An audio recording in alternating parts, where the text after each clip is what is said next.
नमस्कार। खबरां दे इस बुलेटिन च तुहाडा स्वागत है। मैं हां गीता सक्सेना। पहला पेश ने चौंवियां खबरां। कौमी वार मैमोरीअल दिल्ली तो शुरू हुई स्वर्णिम मशाल यात्रा का फरीदकोट च होया निग्गा स्वागत। साबका फौजियां दे परिवारक मैंबरां दी हौसला अफजाई लई इस मशाल नूं प्रधानमंत्री नरेंद्र मोदी ने 16 दसंबर नूं रवाना करवाया सी। कांग्रेस ने मोहाली नगर निगम ते भी कब्जा जमाया।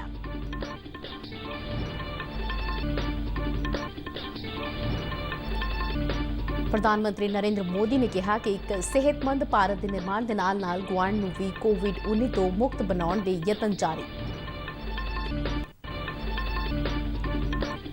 देश विच कोविड-19 की रिकवरी दर 97% तो वध हुई। हुण तक 94,22,000 तो वध लाभार्थियों का टीकाकरण किया जा चुका है।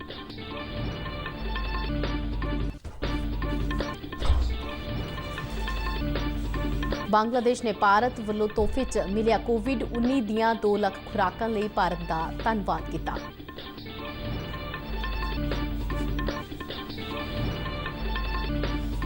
प्रधानमंत्री नाल परीक्षा पे चर्चा प्रोग्राम दौरान दुनिया भर के विद्यार्थी ऑनलाइन जुड़ सकेंगे। केंद्रीय सिक्ख्या मंत्री रमेश पोखरियाल निशंक ने दस्सिया कि इस चर्चा च हिस्सा लैण वालियां दी चोण ऑनलाइन मुकाबले राहीं होवेगी। सुप्रीम कोर्ट ने ई वोटिंग सिस्टम राਹੀਂ मतदान की सहूलत बारे दायर पटीशन ते भारतीय चोण कमीशन ਅਤੇ केंद्र सरकार ਨੂੰ अपना पक्ष रखने ਲਈ ਕਿਹਾ। ਤੇ ਹੁਣ ਖਬਰਾਂ ਵਿਸਥਾਰ ਨਾਲ।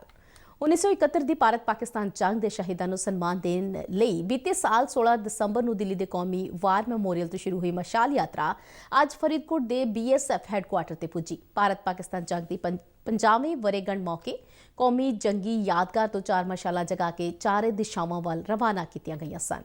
ਸਵਰਨਿਮ ਵਿਜੇ ਨਾਂ ਦੀਆਂ ਇਹ ਮਸ਼ਾਲਾਂ ਵੱਖ-ਵੱਖ ਸ਼ਹਿਰਾਂ ਵਿੱਚ ਸ਼ਹੀਦਾਂ ਦੇ ਪਰਿਵਾਰਾਂ ਦੇ ਘਰਾਂ ਤੱਕ ਜਾ ਕੇ ਉਹਨਾਂ ਨੂੰ ਸਨਮਾਨ ਅਤੇ ਪਰਿਵਾਰਕ ਮੈਂਬਰਾਂ ਨੂੰ ਹੌਸਲਾ ਦੇ ਰਹੀਆਂ ਨੇ। BSF ਦੇ ਫਰੀਦਕੋਟ ਵਿਚਲੇ ਹੈੱਡਕੁਆਰਟਰ ਪੁੱਜਣ ਤੇ ਇਸ ਮਸ਼ਾਲ ਦਾ ਸਵਾਗਤ ਡਿਪਟੀ ਕਮਾਂਡੈਂਟ ਸ਼ਾਮ ਕੁਮਾਰ ਨੇ ਕੀਤਾ। ਮਗਰੋਂ ਉਹਨਾਂ ਇਹ ਮਸ਼ਾਲ DIG ਰਾਜੀਵ ਲੋਏ ਨੂੰ ਸੌਂਪੀ। ਇਸ ਮੌਕੇ ਰਾਸ਼ਟਰੀ ਗੀਤ ਵੀ ਗਾਇਆ ਗਿਆ। ਸਲਾਮੀ ਮਗਰੋਂ ਇਸ ਸਵਰਨਿਮ ਮਸ਼ਾਲ ਨੂੰ ਭਾਰਤੀ ਫੌਜ ਦੇ ਮੇਜਰ ਅਮਨ ਕੁਮਾਰ ਨੂੰ ਸੌਂਪਿਆ ਗਿਆ, ਜਿਹੜੇ ਉਸ ਨੂੰ ਫੌਜੀ ਕੈਂਪ ਤੱਕ ਲੈ ਗਏ। ਇਸ ਮੌਕੇ ਕੇਂਦਰੀ ਵਿਦਿਆਲੇ ਦੇ ਵਿਦਿਆਰਥੀਆਂ ਵਿਚਾਲੇ ਇੱਕ ਪੇਂਟਿੰਗ ਮੁਕਾਬਲਾ ਵੀ ਕਰਵਾਇਆ ਜਾ ਰਿਹਾ ਹੈ। ਇਹ ਮੁਕਾਬਲਾ 1971 ਦੀ ਜੰਗ ਨਾਲ ਸੰਬੰਧਿਤ ਹੈ। 22 ਫਰਵਰੀ ਤੋਂ ਇਹ ਮਸ਼ਾਲ ਫਾਜ਼ਿਲਕਾ ਲਈ ਰਵਾਨਾ ਹੋਵੇਗੀ। BSF ਦੇ DIG ਰਾਜੀਵ ਲੋਏ ਨੇ 1971 ਦੀ ਭਾਰਤ ਪਾਕਿਸਤਾਨ ਜੰਗ ਦੌਰਾਨ ਭਾਰਤੀ ਫੌਜ ਦੇ ਜਵਾਨਾਂ ਅਤੇ ਅਧਿਕਾਰੀਆਂ ਵੱਲੋਂ ਦਿਖਾਈ ਗਈ ਬਹਾਦਰੀ ਨੂੰ ਯਾਦ ਕੀਤਾ। ਇਸ ਮੌਕੇ ਫਰੰਟ ਲਾਈਨ ਤੇ ਦੁਸ਼ਮਣਾਂ ਦੇ ਦੰਦ ਖੱਟੇ ਕਰਨ ਲਈ BSF ਵੱਲੋਂ ਦਿੱਤੇ ਗਏ ਯੋਗਦਾਨ ਨੂੰ ਵੀ ਯਾਦ ਕੀਤਾ ਗਿਆ।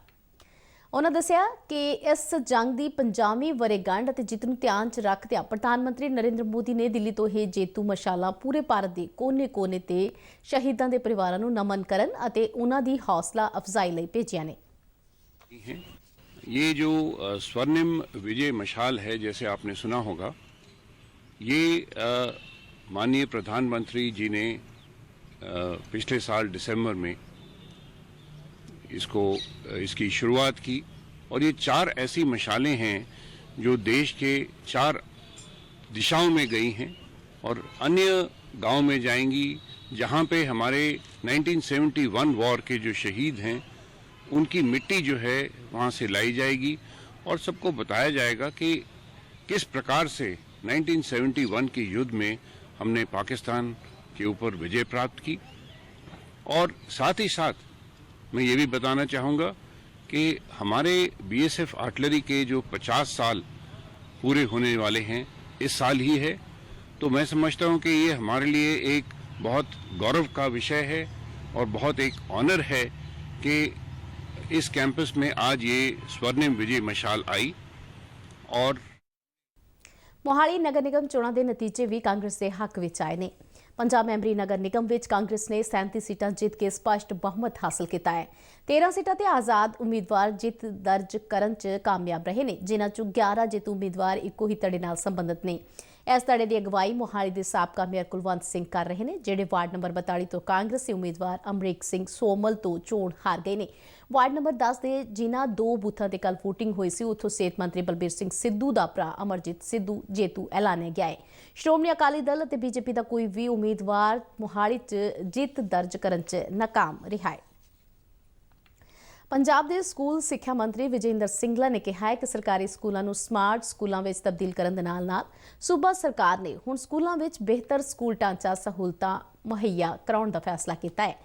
ਵਿਜੇ ਇੰਦਰ ਸਿੰਗਲਾ ਨੇ ਦੱਸਿਆ ਕਿ ਸਿੱਖਿਆ ਵਿਭਾਗ ਵੱਲੋਂ ਸੂਬੇ ਭਰ ਦੇ 16,359 ਸਮਾਰਟ ਸਰਕਾਰੀ ਪ੍ਰਾਇਮਰੀ, ਮਿਡਲ, ਹਾਈ ਅਤੇ ਸੀਨੀਅਰ ਸੈਕੰਡਰੀ ਸਕੂਲਾਂ ਵਿੱਚ ਵਾਧੂ ਸਹੂਲਤਾਂ ਮੁਹੱਈਆ ਕਰਾਉਣ ਦੇ ਲਈ 11 ਕਰੋੜ 97 ਲੱਖ ਰੁਪਏ ਦੀ ਗ੍ਰਾਂਟ ਜਾਰੀ ਕੀਤੀ ਗਈ ਹੈ। ਸਿੰਗਲਾ ਨੇ ਕਿਹਾ ਕਿ ਸਮਾਰਟ ਕਲਾਸਰੂਮਾਂ ਦੇ ਵਿੱਚ ਪ੍ਰੋਜੈਕਟਰ ਅਤੇ LED ਸਕਰੀਨਾਂ ਪਹਿਲਾਂ ਹੀ ਉਪਲਬਧ ਕਰਵਾ ਦਿੱਤੀਆਂ ਗਈਆਂ ਨੇ ਤੇ ਹੁਣ ਹਰ ਇੱਕ ਸਮਾਰਟ ਕਲਾਸ ਰੂਮ ਦੇ ਲਈ 3000 ਰੁਪਏ ਦੀ ਗ੍ਰਾਂਟ ਮਨਜ਼ੂਰ ਕੀਤੀ ਗਈ ਹੈ। ਉਹਨਾਂ ਦੱਸਿਆ ਕਿ ਪ੍ਰਾਇਮਰੀ ਅਤੇ ਮਿਡਲ ਸਕੂਲਾਂ ਦੇ 2 ਕਲਾਸਰੂਮਾਂ ਦੇ ਲਈ 6-6000, ਹਾਈ ਸਕੂਲਾਂ ਦੇ 3 ਕਲਾਸਰੂਮਾਂ ਦੇ ਲਈ 9-9000 ਜਦਕਿ ਸੀਨੀਅਰ ਸੈਕੰਡਰੀ ਸਕੂਲਾਂ ਦੇ 5-5 ਕਲਾਸਰੂਮਾਂ ਦੇ ਲਈ 15-15000 ਰੁਪਏ ਮੁਹੱਈਆ ਕਰਵਾਏ ਜਾਣਗੇ। ਸਕੂਲ ਸਿੱਖਿਆ ਮੰਤਰੀ ਨੇ ਕਿਹਾ ਕਿ ਇਹਨਾਂ ਸਕੂਲਾਂ ਨੂੰ ਉਪਲਬਧ ਕਰਾਈ ਜਾਣ ਵਾਲੀ ਗ੍ਰਾਂਟ ਪੇਂਟ ਕਾਰਜਾਂ, ਬਾਲਾ ਕਾਰਜ, ਡੋਰ ਮੈਟ, ਪਰਦੇ, display board, syllabus handler, marker, duster handler, ਪ੍ਰੋਜੈਕਟਰਾਂ ਦੇ ਕੀਬੋਰਡ ਅਤੇ ਮਾਊਸ ਲਈ ਪ੍ਰੋਟੈਕਸ਼ਨ ਬਕਸੇ, ਪੁਆਇੰਟਰ, ਲੇਜ਼ਰ ਲਾਈਟਾਂ, ਡਸਟਰ ਕਲੌਥ ਅਤੇ ਕੂੜੇਦਾਨਾਂ ਦੀ ਖਰੀਦ ਤੇ ਖਰਚੇ ਜਾਣਗੇ।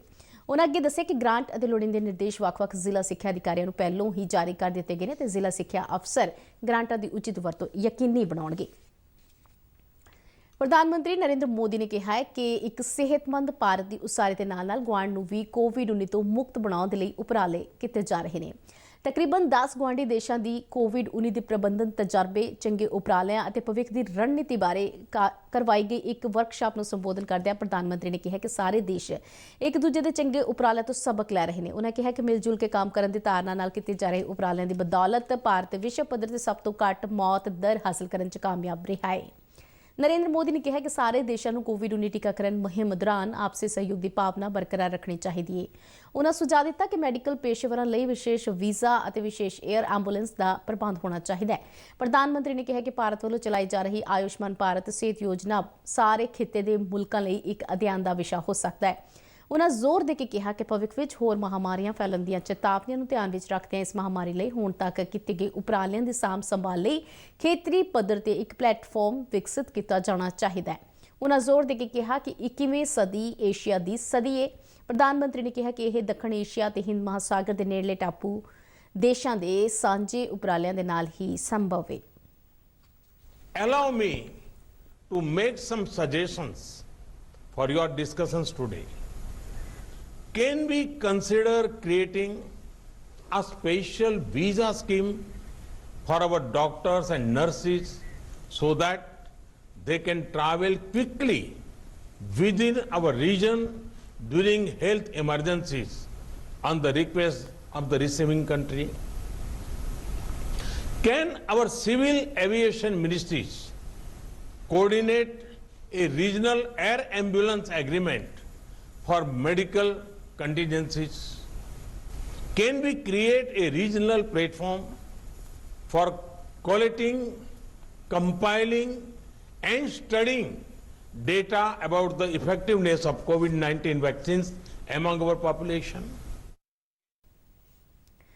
ਦੇਸ਼ ਵਿੱਚ ਕੋਵਿਡ-19 ਦੀ ਰਿਕਵਰੀ ਦਰ 97.32% ਤੇ ਪਹੁੰਚ ਗਈ ਹੈ। ਕੇਂਦਰੀ ਸਿਹਤ ਮੰਤਰਾਲਾ ਵੱਲੋਂ ਜਾਰੀ ਅੰਕੜਿਆਂ ਮੁਤਾਬਕ ਪਿਛਲੇ 24 ਘੰਟਿਆਂ ਦੌਰਾਨ 11,987 ਵਿਅਕਤੀਆਂ ਦੀ ਰਿਕਵਰੀ ਮਗਰੋਂ ਛੁੱਟੀ ਦਿੱਤੀ ਗਈ ਹੈ। ਹੁਣ ਤੱਕ 1,56,56,845 ਵਿਅਕਤੀ ਕੋਵਿਡ-19 ਵਾਇਰਸ ਤੋਂ ਮੁਕਤ ਹੋ ਚੁੱਕੇ ਨੇ।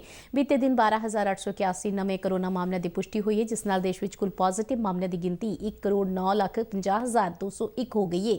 ਅੰਕੜਿਆਂ ਮੁਤਾਬਕ ਪਿਛਲੇ 24 ਘੰਟਿਆਂ ਦੌਰਾਨ ਕੋਰੋਨਾ ਮਹਾਮਾਰੀ ਨਾਲ 101 ਮੌਤਾਂ ਹੋਈਆਂ ਨੇ। ਦੇਸ਼ ਵਿੱਚ ਹੁਣ ਤੱਕ 92,22,228 ਲਾਭਪਾਤਰੀਆਂ ਨੂੰ ਕੋਰੋਨਾ ਦੇ ਟੀਕੇ ਲਗਾਏ ਜਾ ਚੁੱਕੇ ਨੇ। ਬੰਗਲਾਦੇਸ਼ ਨੇ ਭਾਰਤ ਵੱਲੋਂ ਪਿਛਲੇ ਮਹੀਨੇ ਤੋਹਫੇ ਵਜੋਂ ਕੋਵਿਡ-19 ਵੈਕਸੀਨੇਸ਼ਨ ਦੀਆਂ 2 ਲੱਖ ਖੁਰਾਕਾਂ ਦੇਣ ਲਈ ਭਾਰਤ ਦਾ ਧੰਨਵਾਦ ਕੀਤਾ ਹੈ। ਪ੍ਰਸਾਰ ਭਾਰਤੀ ਨਾਲ ਗੱਲਬਾਤ ਕਰਦਿਆਂ ਬੰਗਲਾਦੇਸ਼ ਦੇ ਵਿਦੇਸ਼ ਮੰਤਰੀ ਡਾਕਟਰ AK ਅਬਦੁਲ ਮੋਮੈਨ ਨੇ ਇਸ ਗੱਲ ਤੇ ਵੀ ਤਸੱਲੀ ਪ੍ਰਗਟਾਈ ਹੈ ਕਿ ਸੀਰਮ ਇੰਸਟੀਚਿਊਟ ਆਫ ਇੰਡੀਆ ਵੱਲੋਂ ਵੈਕਸੀਨੇਸ਼ਨ ਦੀ ਸਪਲਾਈ ਭਵਿੱਖ ਵਿੱਚ ਵੀ ਉਲੀਕੇ ਪ੍ਰੋਗਰਾਮ ਤਹਿਤ ਜਾਰੀ ਰੱਖੀ ਜਾਵੇਗੀ। ਬੰਗਲਾਦੇਸ਼ ਸਰਕਾਰ ਵੱਲੋਂ ਵੱਖੋ-ਵੱਖਰੇ ਦੇਸ਼ਾਂ ਦੇ ਸਫਾਰਤਖਾਨਿਆਂ ਦੇ ਅਧਿਕਾਰੀਆਂ ਅਤੇ ਹੋਰਨਾਂ ਕਰਮਚਾਰੀਆਂ ਲਈ ਵਿਸ਼ੇਸ਼ ਟੀਕਾਕਰਨ ਮੁਹਿੰਮ ਚਲਾਈ ਜਾ ਰਹੀ ਹੈ। ਇਸ ਦੌਰਾਨ ਬੰਗਲਾਦੇਸ਼ ਦੇ ਵਿਦੇਸ਼ ਮੰਤਰੀ ਨੇ ਭਾਰਤ, ਬਰਤਾਨੀਆ ਅਤੇ ਹੋਰਨਾਂ ਸਫਾਰਤੀ ਅਧਿਕਾਰੀਆਂ ਦੇ ਨਾਲ ਕੋਵਿਡ-19 ਰੋਕੂ ਟੀਕੇ ਦੀ ਡੋਜ਼ ਹਾਸਲ ਕੀਤੀ। ਡਾਕਟਰ ਮੋਮੈਨ ਨੇ ਕਿਹਾ ਕਿ ਬੰਗਲਾਦੇਸ਼ 'ਚ ਕੋਰੋਨਾ ਵਾਇਰਸ ਦੇ ਫੈਲਾਅ ਨੂੰ ਕਾਬੂ ਹੇਠ ਰੱਖਣ ਦੇ ਲਈ ਕਈ ਉਪਰਾਲੇ ਕੀਤੇ ਗਏ ਨੇ। ਉਨ੍ਹਾਂ ਦੱਸਿਆ ਕਿ ਦੇਸ਼ ਵਿੱਚ ਇਸ ਬਿਮਾਰੀ ਦੇ ਨਾਲ ਮਰਨ ਵਾਲਿਆਂ ਦੀ ਗਿਣਤੀ 8000 ਦੇ ਆਸ-ਪਾਸ ਹੈ। ਉਨ੍ਹਾਂ ਕਿਹਾ ਕਿ ਪ੍ਰਧਾਨ ਮੰਤਰੀ ਸ਼ੇਖ ਹਸੀਨਾ ਨੇ ਮਹਾਮਾਰੀ ਦੇ ਪਹਿਲੇ ਦਿਨ ਤੋਂ ਹੀ ਇਸ ਬਿਮਾਰੀ ਦੇ ਨਾਲ ਟਾਕਰੇ ਲਈ ਇੱਕ ਮਿੱਥੀ ਰਣਨੀਤੀ ਤਹਿਤ ਕੰਮ ਕੀਤਾ। ਉਨ੍ਹਾਂ ਕਿਹਾ ਕਿ ਕੋਰੋਨਾ ਕਾਲ ਦੌਰਾਨ ਹਰ ਘਰ ਤੱਕ ਖੁਰਾਕ ਪਹੁੰਚਾਉਣ ਦੇ ਲਈ ਕਈ ਉਪਰਾਲੇ ਕੀਤੇ ਗਏ। ਕੇਂਦਰੀ ਸਿੱਖਿਆ ਮੰਤਰੀ ਰਮੇਸ਼ ਪੋਖਰਿਆਲ ਨਿਸ਼ਾਂਕ ਨੇ ਐਲਾਨ ਕੀਤਾ ਹੈ ਕਿ ਪ੍ਰਧਾਨ ਮੰਤਰੀ ਵੱਲੋਂ ਸਕੂਲੀ ਵਿਦਿਆਰਥੀਆਂ, ਅਧਿਆਪਕਾਂ ਅਤੇ ਵਿਦਿਆਰਥੀਆਂ ਦੇ ਮਾਪਿਆਂ ਦੇ ਨਾਲ ਕੀਤੇ ਜਾਣ ਵਾਲੇ ਸਵਾਲ ਜਵਾਬ ਆਧਾਰਿਤ ਪ੍ਰੋਗਰਾਮ ਦੀ ਚੌਥੀ ਕੜੀ ਅਗਲੇ ਮਹੀਨੇ ਕਰਵਾਈ ਜਾਵੇਗੀ। ਇੱਕ ਵੀਡੀਓ ਸੁਨੇਹੇ 'ਚ ਨਿਸ਼ਾਂਕ ਨੇ ਕਿਹਾ ਕਿ ਪਰੀक्षा पे चर्चा ਪ੍ਰੋਗਰਾਮ ਲਈ ਰਜਿਸਟ੍ਰੇਸ਼ਨ ਦਾ ਕੰਮ ਸ਼ੁਰੂ ਹੋ ਗਿਆ ਹੈ ਤੇ ਇੱਛੁਕ ਆਪਣਾ ਰਜਿਸਟ੍ਰੇਸ਼ਨ 14 ਮਾਰਚ ਤੱਕ ਮੁਕੰਮਲ ਕਰਵਾ ਸਕਦੇ ਨੇ। ਇਸ ਵਾਰ ਦਾ ਇਹ ਪ੍ਰੋਗਰਾਮ ਵਰਚੁਅਲ ਢੰਗ ਨਾਲ ਕਰਵਾਇਆ ਜਾਵੇਗਾ। ਪ੍ਰੋਗਰਾਮ 'ਚ ਹਿੱਸਾ ਲੈਣ ਵਾਲਿਆਂ ਦੀ ਅੰਤਿਮ ਚੋਣ ਇੱਕ ਆਨਲਾਈਨ ਮੁਕਾਬਲੇ ਰਾਹੀਂ ਕੀਤੀ ਜਾਵੇਗੀ। ਇਹ ਮੁਕਾਬਲਾ ਮਾਈਗੋਵ ਪਲੇਟਫਾਰਮ ਤੇ ਕਰਵਾਇਆ ਜਾਵੇਗਾ। ਸਿੱਖਿਆ ਮੰਤਰੀ ਨੇ ਦੱਸਿਆ ਕਿ ਇਸ ਪੋਰਟਲ ਤੇ ਆਨਲਾਈਨ ਕ੍ਰੀਏਟਿਵ ਰਾਈਟਿੰਗ ਮੁਕਾਬਲਾ ਵੀ ਸ਼ੁਰੂ ਹੋ ਗਿਆ ਹੈ, ਜਿਹੜਾ 14 ਮਾਰਚ ਤੱਕ ਜਾਰੀ ਰਹੇਗਾ। चर्चा का चौथा संस्करण अब आपके साथ संवाद के साथ जुड़ेगा। जैसे कि आप सबको पता है कि प्रधानमंत्री जी परीक्षा आने से पहले इस संवाद को सीधे छात्र छात्राओं से करते हैं। इस समय ये संवाद अभिभावक से भी और अध्यापक से भी होगा। ਪ੍ਰਧਾਨ ਮੰਤਰੀ ਨਰਿੰਦਰ ਮੋਦੀ ਨੇ ਕਿਹਾ ਹੈ ਕਿ ਵਿਦਿਆਰਥੀ ਆਪਣੇ ਇਮਤਿਹਾਨਾਂ ਦੀ ਤਿਆਰੀ 'ਚ ਜੁਟੇ ਹੋਏ ਨੇ, ਜਿਸ ਦੇ ਚੱਲਦਿਆਂ ਪਰੀक्षा पे चर्चा 2021 ਪ੍ਰੋਗਰਾਮ ਵੀ ਵਾਪਸ ਪਰਤ ਰਿਹਾ ਹੈ। ਇਸ ਵਾਰ ਇਹ ਪ੍ਰੋਗਰਾਮ ਪੂਰੀ ਤਰ੍ਹਾਂ ਦੇ ਨਾਲ ਆਨਲਾਈਨ ਹੋਵੇਗਾ ਤੇ ਦੁਨੀਆ ਭਰ ਦੇ ਸਾਰੇ ਵਿਦਿਆਰਥੀਆਂ ਲਈ ਇਹ ਖੁੱਲ੍ਹਾ ਰਹੇਗਾ। ਟਵੀਟ ਸੁਨੇਹੇ 'ਚ ਪ੍ਰਧਾਨ ਮੰਤਰੀ ਨੇ ਵਿਦਿਆਰਥੀਆਂ ਨੂੰ ਆਪਣੀ ਪ੍ਰੀਖਿਆ ਦੇ ਲਈ ਤਿਆਰੀਆਂ ਖੁਸ਼ਨੁਮਾ ਮਾਹੌਲ ਅਤੇ ਬਿਨਾਂ ਕਿਸੇ ਤਣਾਅ ਤੋਂ ਜਾਰੀ ਰੱਖਣ ਦੀ ਅਪੀਲ ਕੀਤੀ ਹੈ। ਪ੍ਰਧਾਨ ਮੰਤਰੀ ਨੇ ਕਿਹਾ ਕਿ ਆਮ ਲੋਕਾਂ ਦੀ ਮੰਗ ਨੂੰ ਧਿਆਨ 'ਚ ਰੱਖਦਿਆਂ ਇਸ ਵਾਰ ਦੀ ਚਰਚਾ 'ਚ ਵਿਦਿਆਰਥੀਆਂ ਦੇ ਮਾਪਿਓ ਅਤੇ ਅਧਿਆਪਕ ਵੀ ਵਿਚਾਰ ਚਰਚਾ ਦੇ ਵਿੱਚ ਹਿੱਸਾ ਲੈ ਸਕਣਗੇ। ਪ੍ਰਧਾਨ ਮੰਤਰੀ ਨੇ ਵਿਦਿਆਰਥੀਆਂ, ਅਧਿਆਪਕਾਂ ਅਤੇ ਹੋਰਨਾਂ ਨੂੰ ਇਸ ਪ੍ਰੋਗਰਾਮ ਵਿੱਚ ਵੱਧ ਚੜ੍ਹ ਕੇ ਹਿੱਸਾ ਲੈਣ ਦਾ ਸੱਦਾ ਦਿੱਤਾ ਹੈ। ਸੁਪਰੀਮ ਕੋਰਟ ਨੇ ਅੱਜ ਵੋਟਿੰਗ ਪ੍ਰਣਾਲੀ ਦੇ ਵਿਕੇਂਦਰੀਕਰਨ ਨਾਲ ਭਾਰਤ ਦੇ ਨਾਗਰਿਕਾਂ ਨੂੰ ਵੋਟਿੰਗ ਸਿਸਟਮ ਰਾਹੀਂ ਮਤਦਾਨ ਦੀ ਸਹੂਲਤ ਦੇਣ ਸੰਬੰਧੀ ਇੱਕ ਪਟੀਸ਼ਨ ਤੇ ਭਾਰਤੀ ਚੋਣ ਕਮਿਸ਼ਨ ਅਤੇ ਕੇਂਦਰ ਸਰਕਾਰ ਤੋਂ ਜਵਾਬ ਮੰਗਿਆ ਹੈ। Chief justice S A Bobde ਦੀ ਅਗਵਾਈ ਵਾਲੇ 3 ਮੈਂਬਰੀ ਬੈਂਚ ਵੱਲੋਂ ਕੇਰਲ ਦੇ ਇੱਕ ਵਸਨੀਕ ਕੇ ਸਤਿਅਨ ਵੱਲੋਂ ਦਾਇਰ ਪਟੀਸ਼ਨ ਤੇ ਸੁਣਵਾਈ ਦੌਰਾਨ ਬੈਂਚ ਨੇ ਪਹਿਲੋਂ ਅੰਦੇਸ਼ਾ ਜ਼ਾਹਰ ਕਰਦਿਆਂ ਪਟੀਸ਼ਨਰ ਕੋਲੋਂ ਸਵਾਲ ਕੀਤਾ ਕਿ ਕਾਨੂੰਨ ਤੁਹਾਡੀ ਕਿਵੇਂ ਮਦਦ ਕਰ ਸਕਦਾ ਜੇ ਤੁਸੀਂ ਮਤਦਾਨ ਲਈ ਆਪਣੇ ਹਲਕੇ ਵਿੱਚ ਮੌਜੂਦ ਨਹੀਂ ਹੋ ਜਾਂ ਜੇ ਵੋਟਰ ਹਲਕੇ ਦੇ ਵਿੱਚ ਨਹੀਂ ਆਉਣਾ ਚਾਹੁੰਦਾ ਅਤੇ ਇਸ ਦੇ ਨਾਲ ਉਸ ਨੂੰ ਮਤਦਾਨ ਦੇ ਹੱਕ ਤੋਂ ਵੀ ਵਾਂਝਾ ਨਾ ਰੱਖਿਆ ਜਾਵੇ। ਐਡਵੋਕੇਟ ਕਾਲੇਸਵਰਮ ਰਾਜ ਨੇ ਪਟੀਸ਼ਨਰ ਦੀ ਤਰਫੋਂ ਪੇਸ਼ ਹੁੰਦਿਆਂ ਕਿਹਾ ਕਿ ਚੋਣ ਕਾਨੂੰਨ ਨੂੰ ਆਧੁਨਿਕ ਸਮੇਂ ਤੇ ਤਕਨਾਲੋਜੀ ਦਾ ਹਾਣੀ ਬਣਾਉਣ ਦੀ ਲੋੜ ਹੈ। ਉਨ੍ਹਾਂ ਸੁਝਾਅ ਦਿੱਤਾ ਕਿ ਨਿੱਜਤਾ ਦੇ ਅਧਿਕਾਰਾਂ ਦੀ ਰਾਖੀ ਨੂੰ ਯਕੀਨੀ ਬਣਾਉਂਦਿਆਂ ਤਰੁੱਟੀ ਰਹਿਤ ਪਛਾਣ ਦੇ ਮਕਸਦ ਲਈ OTP ਸਿਸਟਮ ਤਿਆਰ ਕੀਤਾ ਜਾਵੇ। ਪਟੀਸ਼ਨਰ ਨੇ EVM ਮਸ਼ੀਨਾਂ ਵਿੱਚ ਡਬਲ ਡਾਟਾ ਬੇਸ ਸਿਸਟਮ ਵਰਤੇ ਜਾਣ ਦੀ ਵੀ ਮੰਗ ਕੀਤੀ। ਪਟੀਸ਼ਨ ਵਿੱਚ ਕਿਹਾ ਗਿਆ ਹੈ ਕਿ ਪ੍ਰਵਾਸੀ ਮਜ਼ਦੂਰਾਂ, ਮੁਲਾਜ਼ਮਾਂ, ਵਿਦਿਆਰਥੀਆਂ, ਹਲਕੇ ਤੋਂ ਬਾਹਰ ਰਹੇ ਬਿਜ਼ਨਸ ਪੇਸ਼ੇਵਰਾਂ ਦੇ ਨਾਲ ਗੈਰ ਪ੍ਰਵਾਸੀ ਭਾਰਤੀਆਂ ਅਤੇ ਬਾਹਰ ਰਹਿੰਦੇ ਪ੍ਰਵਾਸੀ ਮਜ਼ਦੂਰਾਂ ਨੂੰ ਆਪਣੇ ਕੰਮਕਾਰ, ਧੰਦੇ, ਸਿੱਖਿਆ, ਵਪਾਰ, ਬਿਜ਼ਨਸ ਅਤੇ ਵਿਆਹ ਸ਼ਾਦੀ ਆਦਿ ਕਰਕੇ ਲੰਮੇ ਸਮੇਂ ਤੋਂ ਚੋਣ ਅਮਲ ਤੋਂ ਦੂਰ ਰਹਿਣਾ ਪੈਂਦਾ ਹੈ। ਕੇਂਦਰੀ ਸਮਾਜਿਕ ਨਿਆਂ ਤੇ ਅਧਿਕਾਰਕਤਾ ਮੰਤਰੀ ਥਾਵਰ ਚੰਦ ਗਹਿਲੋਤ ਨੇ ਕਿਹਾ ਹੈ ਕਿ ਪਿਛਲੇ 6 ਸਾਲਾਂ ਦੌਰਾਨ ਕੇਂਦਰ ਸਰਕਾਰ ਦੀਆਂ ਵੱਖੋ-ਵੱਖਰੀਆਂ ਸਕੀਮਾਂ ਨਾਲ ਤਕਰੀਬਨ 19 ਲੱਖ ਲਾਭਪਾਤਰੀਆਂ ਨੂੰ ਫਾਇਦਾ ਮਿਲਿਆ ਹੈ। ਦਿਵਿਆਂਗ ਵਿਅਕਤੀਆਂ ਨੂੰ 1100 ਕਰੋੜ ਰੁਪਏ ਤੋਂ ਵੱਧ ਉਪਕਰਨ ਵੰਡੇ ਗਏ ਨੇ। ਮੁੰਬਈ ਵਿੱਚ ਦਿਵਿਆਂਗ ਹੋਸਟਲ ਦਾ ਨੀਂਹ ਪੱਥਰ ਰੱਖਣ ਮੌਕੇ ਬੋਲਦਿਆਂ ਉਨ੍ਹਾਂ ਕਿਹਾ ਕਿ ਸਰਕਾਰ ਦਿਵਿਆਂਗ ਵਿਅਕਤੀਆਂ ਦੇ ਹਿੱਤਾਂ ਨੂੰ ਧਿਆਨ 'ਚ ਰੱਖ ਕੇ ਕਈ ਵਿਸ਼ੇਸ਼ ਉਪਰਾਲੇ ਕਰ ਰਹੀ ਹੈ। ਮੁੰਬਈ ਵਿੱਚ ਬਣ ਰਹੇ ਇਸ 4 ਮੰਜ਼ਿਲਾ ਵਾਲੇ ਹੋਸਟਲ ਦੇ ਪਹਿਲੇ ਗੇਟ ਦੇ ਵਿੱਚ 30 ਕਮਰੇ ਉਸਾਰੇ ਜਾਣਗੇ। ਦੂਜੇ ਗੇਟ 'ਚ 8 ਮੰਜ਼ਿਲਾ ਇਮਾਰਤ ਮੁਕੰਮਲ ਕੀਤੀ ਜਾਵੇਗੀ, ਜਿਸ ਨਾਲ ਅਦਾਰੇ ਤੇ ਤਕਰੀਬਨ 140 ਵਿਦਿਆਰਥੀਆਂ ਨੂੰ ਫਾਇਦਾ ਹੋਵੇਗਾ।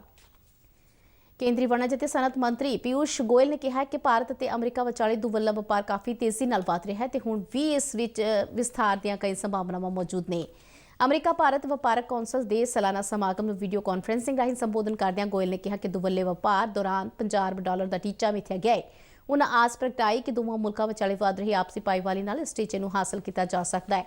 ਗੋਇਲ ਨੇ ਕਿਹਾ ਕਿ ਅਮਰੀਕਾ ਤੇ ਭਾਰਤ ਇੱਕ ਦੂਜੇ ਦੇ ਪੂਰਕ ਨੇ। ਉਨ੍ਹਾਂ ਕਿਹਾ ਕਿ ਅਮਰੀਕਾ ਭਾਰਤ ਨੂੰ ਆਧੁਨਿਕ ਤਕਨੀਕ, ਆਰਥਿਕ ਸਹਾਇਤਾ ਤੇ ਨਵਾਚਾਰ ਮੁਹੱਈਆ ਕਰਵਾ ਰਿਹਾ ਹੈ, ਜਦਕਿ ਭਾਰਤ ਕੋਲ ਤਿਆਰ ਮਾਲ ਦੀ ਖਪਤ ਦੇ ਲਈ ਇੱਕ ਵੱਡਾ ਬਾਜ਼ਾਰ ਉਪਲਬਧ ਹੈ। ਉਨ੍ਹਾਂ ਕਿਹਾ ਕਿ ਅਜੋਕੇ ਸਮੇਂ 'ਚ ਜਿੱਥੇ ਖੇਤੀ ਖੇਤਰ ਨਾਲ ਜੁੜੇ ਲੋਕਾਂ ਦੇ ਹਿੱਤਾਂ ਨੂੰ ਸੰਭਾਲਣ ਦੀ ਲੋੜ ਹੈ, ਉੱਥੇ ਆਮ ਲੋਕਾਂ ਤੱਕ ਮਾੜੀ ਕੁਆਲਿਟੀ ਵਾਲੇ ਉਤਪਾਦਾਂ ਨੂੰ ਪੁੱਜਣ ਤੋਂ ਰੋਕਣ ਦੀ ਵੀ ਲੋੜ ਹੈ। ਪਿਊਸ਼ ਗੋਇਲ ਨੇ ਕਿਹਾ ਕਿ ਭਾਰਤ ਦੇ ਵਿੱਚ ਰੱਖਿਆ, ਖੇਤੀ, ਕਿਰਤ ਅਤੇ ਹੋਰਨਾਂ ਖੇਤਰਾਂ 'ਚ ਹੋ ਰਹੇ ਸੁਧਾਰਾਂ ਦੇ ਨਾਲ ਵਿਕਾਸ ਦੇ ਨਵੇਂ ਮੌਕੇ ਪੈਦਾ ਹੋਣਗੇ। ਉਨ੍ਹਾਂ ਕੇਂਦਰੀ ਬਜਟ ਵਿੱਚ ਬੀਮਾ ਖੇਤਰ 'ਚ ਸਿੱਧੀ ਵਿਦੇਸ਼ੀ ਪੂੰਜੀਕਾਰੀ ਦੀ ਹੱਦ ਵਧਾ ਕੇ 74% ਕਰਨ ਦਾ ਵੀ ਜ਼ਿਕਰ ਕੀਤਾ। ਇਸ ਦੇ ਨਾਲ ਹੀ ਖਬਰਾਂ ਦਾ ਇਹ ਬੁਲੇਟਿਨ ਖਤਮ ਹੁੰਦਾ ਹੈ। ਇਜਾਜ਼ਤ ਦਿਓ। ਨਮਸਕਾਰ।